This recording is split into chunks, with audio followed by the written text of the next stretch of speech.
ஒரு முக்கியமான செய்திகளூடாக உங்களை நான் சந்திக்கின்றேன். இன்றைய காலை பொழுதுகளை பார்க்கின்ற பொழுது ஈரான், இஸ்ரேல் மற்றும் அமெரிக்காவுடைய பிரச்சனைகளை பார்க்கின்ற பொழுது உலகளாவிய ரீதியிலே மிக பாரிய ஒரு பிரச்சனைகளை தோற்றுவிட்டுக் கொண்டிருக்கின்றது.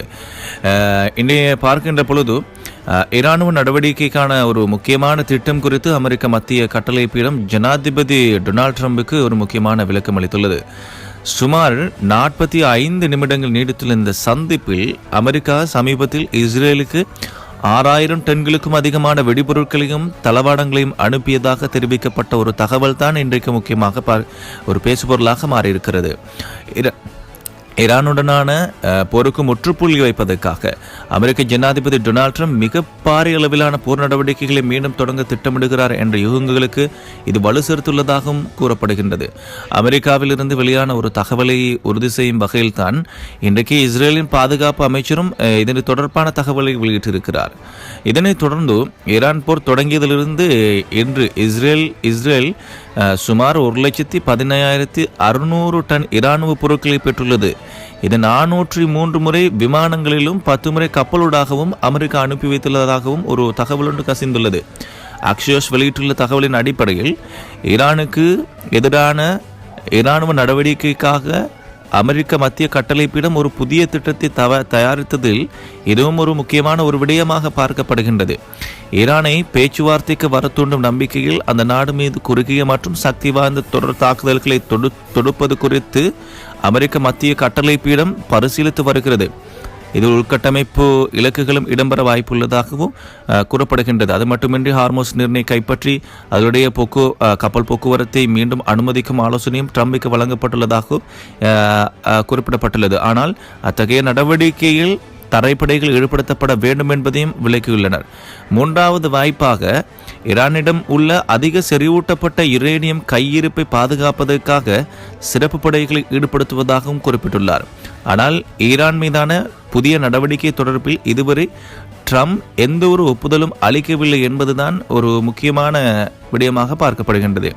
அமெரிக்காவுடைய ஜனாதிபதி டொனால்ட் ட்ரம்பை பொறுத்தவரையில் முக்கியமான ஒரு செய்தி ஒன்று வெளியாக இருக்கிறது. துப்பாக்கியுடன் ஒரு புகைப்படம் ஒன்றை ஈரானுக்கு ஒரு எச்சரிக்கையாக விடுக்கப்பட்டிருந்த ஒரு புகைப்படத்தை வெளியிட்டிருக்கிறார்.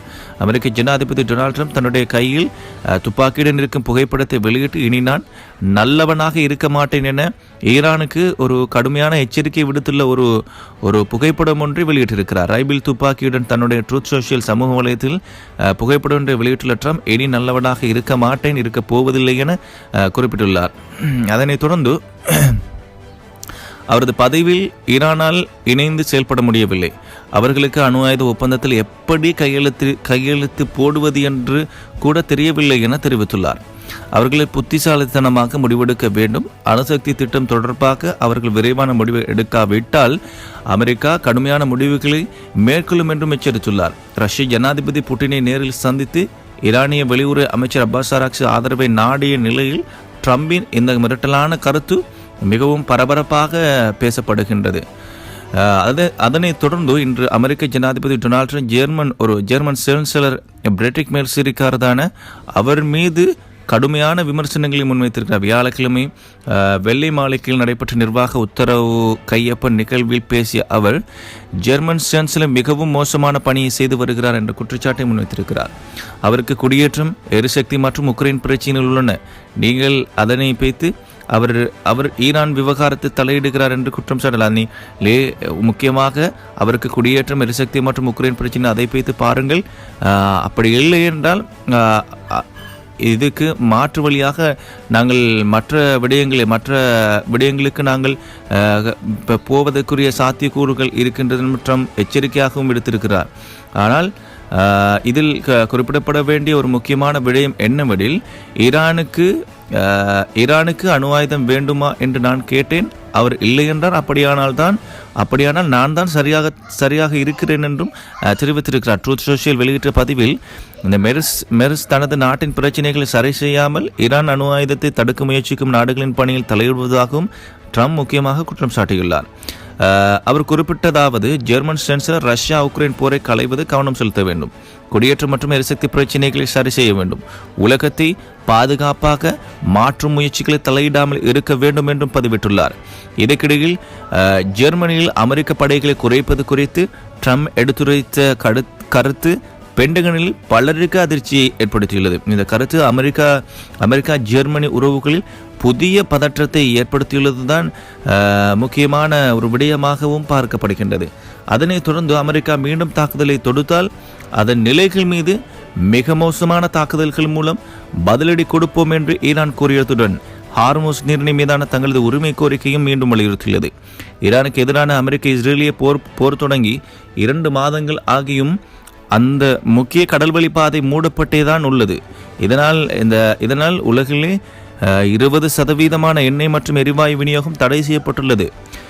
இது உலகளாவிய எரிபொருள் விலைகளை கடுமையாக உயரச் செய்ததுடன் பொருளாதார மந்தநிலை ஏற்படும் அபாயங்கள் குறித்த கவலைகளையும் அதிகரிக்க செய்துள்ளது. மோதலை தீர்ப்பதற்கான முயற்சிகள் எதுவும் இதுவரை பயனளிக்காத நிலையில் ஏப்ரல் 8 முதல் போர் நிறுத்தம் அமலில் இருந்த போதிலும் ஈரானின் எண்ணெய் ஏற்றுமதிக்கு அமெரிக்க கடற்படை விதித்த முற்றுகைக்கு பதிலளிக்கும் விதமாகத்தான் ஈரான் இன்னும் இந்த ஹார்முஸ் நீர்நிலையில் கப்பல் போக்குவரத்துக்கு அனுமதி அளிக்க மறுத்து வருகிறது. இந்த நிலையில் போரை முடிவுக்கு கொண்டுவர பேச்சுவார்த்தை நடத்த ஈரானை கட்டாயப்படுத்துவதற்காக தொடர்ச்சியான புதிய இராணுவ தாக்குதல்களை நடத்துவதற்கான திட்டங்கள் குறித்து அமெரிக்க ஜனாதிபதி டொனால்ட் ட்ரம்ப் வியாழக்கிழமை அன்று ஒரு விளக்கத்தை பெறவிருக்கிறார் என்ற செய்தியும் வெளியாக இருந்த நிலையில், ஆனால் அப்படியான ஒரு தகவல் கசிந்ததும் எண்ணெய் விலைகள் மேலும் அதிகரித்தது. பிரெண்ட் கச்சா எண்ணெய் ஒப்பந்த விலை ஒரு கட்டத்தில் ஒரு பேரலுக்கு $126 அதிகமாக இருந்தது. பின்னர் அது சுமார் $114 சரிந்தது. இதனிடையே அமெரிக்காவுடன பேச்சுவார்த்தைகளிலிருந்து விரைவான முடிவுகளை எதிர்பார்ப்பது நியாயமல்ல என்றும் ஈரான் வெளிவிவகார அமைச்சக செய்தி தொடர்பாளர் இஸ்மாயில் பக்காய் வியாழக்கிழமை மாலை தெரிவித்தார். இதனைத் தொடர்ந்து அது மட்டுமின்றி பார்க்கின்ற பொழுது ஈரானிய புரட்சிகர காவல்படையைச் சேர்ந்த ஒரு உயர் அதிகாரி ஈரான் மீது அமெரிக்கா மேற்கொள்ளும் எந்த ஒரு புதிய தாக்குதலும் அது மட்டுப்படுத்தப்பட்டதாக இருந்தாலும் கூட அப்பிராந்தியத்தில் உள்ள அமெரிக்க நிலைகள் மீது மிக மோசமான தாக்குதல்களுக்கு அது வழிவகுக்கும் என்றும் எச்சரிக்கை விடுத்துள்ளார்.